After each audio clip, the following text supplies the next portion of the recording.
பண்டிகை கொண்டாட இன்னும் ஒரு வார காலமே இருக்கக்கூடிய நிலையில் சென்னை தியாகராய நகர் ரங்கநாத தெருவில் மக்கள் கூட்டம் அலைமோத தொடங்கி இருக்கின்றது. காலை முதலே புத்தாடைகள் வாங்குவதற்காக மக்கள் அதிகப்படியானவர்கள் ரங்கநாத தெருவை நோக்கி தற்போது வர தொடங்கி இருக்கின்றார்கள்.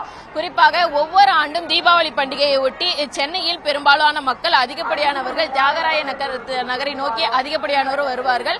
ஒரே இடத்தில் அனைத்து பொருட்களையும் வாங்குவதற்கு ஏதுவாக இந்த தியாகராய நகரை அதிகப்படியான மக்கள் விரும்பி வருகின்றனர். குறிப்பாக சென்னையை பொறுத்தவரை தியாகராய நகர், அதே போன்று புரசைவாக்கம், வண்ணாரப்பேட்டை உள்ளிட்ட பல்வேறு இடங்களிலும் அதிகப்படியான மக்கள் தங்களுக்கு தேவையான அனைத்து பொருட்களையும் ஒரே இடங்களில் வாங்கி செல்வார்கள். அந்த வகையில் தியாகராய நகர் என்பது ஒரு முக்கியத்துவம் வாய்ந்த ஒரு இடமாக பார்க்கப்பட்டு வருகிறது.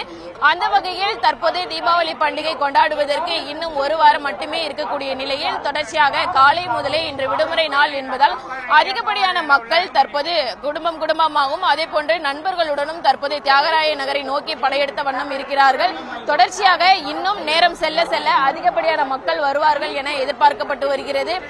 தெருவினுடைய இரண்டு பகுதிகளிலுமே பல்வேறு கடைகள் இருந்து வருகிறது. குறிப்பாக புத்தாடைகள் மட்டுமின்றி அணிகலன்கள், அதே போன்று வீட்டு உபயோகப் பொருட்கள் என பல்வேறு வகையான பொருட்களும் ஒரே இடத்தில் வாங்கி செல்வதற்கு ஏதுவாக இங்கு இருக்கப்படுகிறது. குறிப்பாக பெண்கள் அவர்களுக்கு தேவையான புத்தாடைகள் மட்டுமின்றி அணிகலன்களாக இருக்கட்டும், அதே போன்று அவர்கள் பயன்படுத்தக்கூடிய பேகு, ஸ்லிப்பர் உள்ளிட்ட பல்வேறு பொருட்களையும் வாங்கி செல்கின்றனர். அதே போன்று குடும்பத்தில் இருக்கக்கூடியவர்கள் குடும்பத்திற்கு தேவையான பொருட்களையும் இனிப்பு வகைகளையுமே ஒரே இடத்தில் இருந்து வாங்கி செல்லக்கூடிய ஒரு நிலைதான் தொடர்ச்சியாக இருந்து வருகிறது. குறிப்பாக தியாகராய நகரை பொறுத்தவரை மட்டுமே 7 இடங்கள்ல உயர்மட்ட கோபுரங்கள் என்பது அமைக்கப்பட்டிருக்கின்றது. கண்காணிப்பு கோபுரங்கள் மூலமாக 7 இடங்கள்ல அமைக்கப்பட்டிருக்கிறது. இதன் மூலமாக வரக்கூடிய மக்களுக்கு எந்த ஒரு அசம்பாவிதமும் நடைபெறாமல் இருப்பதற்கு ஏதுவாக காவல்துறையினர் அந்த உயர்மட்ட கோபுரங்கள்ல நின்று கண்காணித்துக் கொண்டிருக்கக்கூடிய காட்சிகளையும் நமது ஒளிப்பதிவாளர் பாண்டியன் தற்போது நேரலில் காண்பித்து வருகிறார். இந்த ரங்கநாத தெருவை மட்டுமே 5 இடங்கள்ல இந்த உயர்மட்ட கோபுரங்கள் என்பது அமைக்கப்பட்டிருக்கின்றது. அதே போன்று தியாகராய நகருடைய அந்த பேருந்து நிலையத்தில் ஒரு உயர்மட்ட கோபுரமும், அருகில் இருக்கக்கூடிய மற்றொரு சாலையில உயர்மட்ட கோபுரங்கள் என ஒட்டுமொத்தமாக தியாகராய நகரை மட்டுமே 7 உயர்மட்ட கோபுரங்கள் என்பது அமைக்கப்பட்டிருக்கின்றது. தொடர்ச்சியாக அது மட்டுமின்றி 80க்கும் மேற்பட்ட கண்காணிப்பு கேமராக்கள் என்பது இந்த பகுதிகளில் பொருத்தப்பட்டிருக்கின்றது.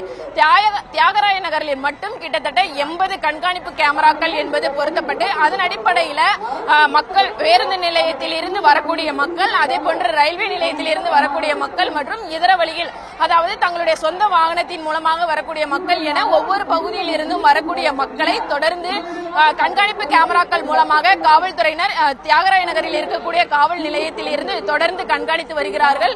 அதே போன்று இந்த பகுதியில் பெரும்பாலான மக்கள் கூட்டம் அதிகமாக கூடுவதன் காரணமாக திருட்டுகள் எதுவும் நடைபெறாமல் இருப்பதற்காக காவல்துறையினர் ரோந்து பணியிலும் ஈடுபட்டு வருகிறார்கள். கிட்டத்தட்ட 200 காவலர்கள் இன்றைய தினம் ஷிப்ட் வைஸ் 3 ஷிப்ட் அடிப்படையில் தற்போது அவர்கள் பணியில் ஈடுபட்டு வருகிறார்கள். அதே போன்று ஒரு ஏசி, அதே போன்று ஒரு டிசி அவர்களுடைய அடிப்படையில் மற்ற காவல்துறையினர் தற்போது இந்த பாதுகாப்பு பணியில ஈடுபட்டு வருகிறார்கள். தொடர்ச்சியாக ட்ரோன்கள் மூலமாகவும் இங்கு இருக்கக்கூடிய மக்களை கண்காணிக்கும் பணியிலும் தற்போது அந்த காவல்துறையினர் பணியில ஈடுபட்டு வருகின்றார்கள். தொடர்ச்சியாக பெரும்பாலான மக்கள் அதிகமாக கூடும் ஒரு இடத்தில் எந்த ஒரு திருட்டும் ஏற்பட்டு விடாமல் இருப்பதற்காக காவல்துறையினர் அவ்வப்போது ஒலிபெருக்கி மூலமாக பொதுமக்களுக்கு விழிப்புணர்வும் ஏற்படுத்தி வருகிறார்கள். ஆபரணம் கொண்ட நகை பெட்டிகளை கொண்டு வர வேண்டாம் எனவும் பொதுமக்களுக்கு காவல்துறை சார்பில் விழிப்புணர்வு என்பது கொடுக்கப்பட்டு வருகின்றது. அதே போன்று தங்களுடைய உடைமைகளை பத்திரமாக வைத்துக் கொள்ள வேண்டும் எனவும் காவல்துறையினர் ஒலிபெருக்கி மூலமாக தொடர்ந்து அவ்வப்போது விழிப்புணர்வை ஏற்படுத்தி வரக்கூடியதையும் நம்மால் பார்க்க முடிகிறது. வந்திருக்கீங்க, தீபாவளி கலக்கிட்டது எப்படி இருக்குது? கூட்டம் நிறைய தான். நாங்கள் வருஷம் தான் வருவோம். எங்க இருந்து வரீங்க? நாங்க இப்போ முதல்ல இருந்து கோலமலத்தில் தான் இருந்தோம். 12 வருஷம் ஆச்சு. நாங்க அங்க இதுக்கு போயிட்டு ஆவடி போயிட்டோம். ஆவடியிலிருந்து வரும். இப்போ கூட்டம் நிறைய தான் இருக்குது. இப்போ தீபாவளிக்கு இன்னும் ஒரு வாரம் தான் இருக்குது. கூட்டம் இப்ப எப்படி இருக்கு? இன்னும் ஈவினிங் நேரங்கள்ல எப்படி? இன்னும் நிறைய வரும். இனிமே இப்பதான் மணி 11 ஆகுது. இன்னும் வரும். கூட்டம் நிறைய வரும். அம்மா, எங்க இருந்து வரீங்க? எப்படி இருக்கு கூட்டம்? கூட்டம் ஜாஸ்தியா தாங்க இருக்கு. செவ்வாப்பேட்டில இருந்து வரும். சரியான கூட்டமா தான் இருக்கு. மார்னிங்கே உணவு கிரஷ். ஸ்டார்ட் பண்ணிட்டீங்களா? எப்படி இருக்கு ரேட்லாம்? ரேட் எல்லாம் நார்மலா தான் இருக்கு. ஆனா இனிமே தான் பண்ணணும். போத்தீஸ் வரலையும் போயிட்டு இருக்கு. வந்துட்டு போக உங்களுக்கு ஈஸியா இருக்கா? வண்டி போக்குவரத்து அதெல்லாம் கரெக்டா இருக்கு. எந்த ப்ராப்ளம். சரி, எங்க இருந்து வரீங்க? எப்படி இருக்குது? திருவள்ளூர்ல இருந்து வரோம் மேடம். பரவாயில்ல, எல்லாம் சேஃப்டியா இருக்குது. இப்போ இந்த தடவை கரூருக்கு அப்புறம் இது கொஞ்சம் சேஃப்டி பண்ணிருக்காங்க கவர்மெண்ட். போலீஸ் ஏற்பாடுகள் எந்த அளவுக்கு இருக்குது? இந்த அளவுக்கு ஏற்பாடு இருக்குன்னு தெரியல எனக்கு. பட் கரூரை பார்த்தோன்னே இது கொஞ்சம் சேஃப்டியாக இருப்பாங்கன்றது நம்பிக்கை, அவ்வளோதான். வரீங்க, எப்படி இருக்குக்கா? கூட்டம்லாம் எப்படி இருக்குது? இப்பதானே வந்துடும், கூட்டமா தான் இருக்கு. சரி, போக போக தான் தெரியும். இப்பவே இவ்வளவு கூட்டம்னா இன்னும் அதிகமா தான் இருக்கும் கூட்டம். தீபாவளிக்கு வந்து எங்களுக்கு பர்ச்சேஸ் பண்ண எப்படி இருக்குது? ரஷ் கொஞ்சம் பரவாயில்ல, இன்னும் கொஞ்சம் நேரம் ஆகும் போல. ஆனா எல்லா இடத்துலயுமே ரேட்ஸ் எல்லாமே காஸ்ட்லியா தான் இருக்கு. முன்ன மாதிரி இருந்த மாதிரிலாம் இது வந்து சரியா தெரியல, எல்லாமே ரேட் ஜாஸ்தியா தான் இருக்கு. கலெக்ஷன்ஸ் எல்லாம் எப்படி இருக்கு? கலெக்ஷன்ஸ்லாம் ஓகே, எல்லாமே நியூவா இருக்கு, ட்ரெண்டிங்காவும் இருக்கு. கிட்ஸுக்கு ஏத்த போலயே அட்ராக்ஷனா வச்சிருக்காங்க. கிட்ஸ் பார்த்தோன்னே எனக்கு இதுதான் வேணுன்ற அளவுக்கு கேக்குறாங்க, அந்த மாதிரி இருக்கு. எப்பயுமே இங்கதான் நீங்க ட்ரெஸ் வாங்க வரீங்களா தீபாவளிக்கு, இல்ல இதான் ஃபர்ஸ்ட் டைம்? எப்பவும் நாங்க இங்கதான் வாங்க வரோம். இதுக்கு முன்னாடி வாங்குறதுக்கு இப்ப வர்றதுக்கு எப்படி இருக்கு டிஃபரன்ஸ்? அதுதான் ரேட் டிஃபரன்ஸ் இருக்கு. முன்ன வாங்கும்போது ரேட்ஸ் கம்மியா இருந்தது, இப்போ கொஞ்சம் ரேட் காஸ்ட்லியா இருக்கு.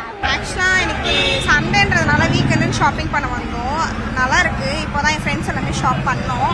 அது மட்டும் இல்லாமல் எனக்கு கிளைமேட் ரெயின் வேறு இருந்ததுனால ஸோ எப்படி சொல்கிறதுன்னு தெரியல. டைம் ஃபுல்லாக முடிப்போமானே ஃபஸ்ட்டு தெரியல. பட் இங்கே செம கூட்டம் இருக்குது. ஆக்சுவலாக நாங்கள் ஏர்லி மார்னிங் பிளான் பண்ணியிருந்தோம், பட் ரிட்டர்ன் போகிறதுக்கு எப்போ ஆகும்? இந்த வருஷம் நியூ கலெக்ஷன்ஸ் என்ன வந்திருக்கு? ஆக்சுவலாக நாங்கள் பார்க்க வந்தது இந்த ஷராரா டைப் ட்ரெஸ்ஸஸ் தான் ஷாப் பண்ணலான்னு வந்திருந்தோம். பட் எல்லா கலெக்ஷன்ஸுமே இங்கே சூப்பராக இருக்குது. எப்பயுமே டி நகர் தான் வருவீங்களா, இல்ல இந்த வருஷம்? ஆக்சுவலாக என் ஹோம் டவுன் சென்னை கிடையாது. ஸோ நான் இப்போ ஒர்க் பண்ணுறதுனால நான் சென்னையில் இருக்கேன். ஸோ அதனால இந்த டைம் வந்து நான் இங்கே ஷாப் பண்ணுற மாதிரி சுச்சுவேஷன். டி நகருக்கு வரதுக்கு பஸ் வசதி, ட்ரெயின் எல்லாம் எப்படி இருக்கு? அதெல்லாம் இருந்துச்சு. ஓகே தான். பஸ்ஸஸ்லாம் எல்லாமே ஓகே தான். ஆக்சுவலாக பஸ்லாம்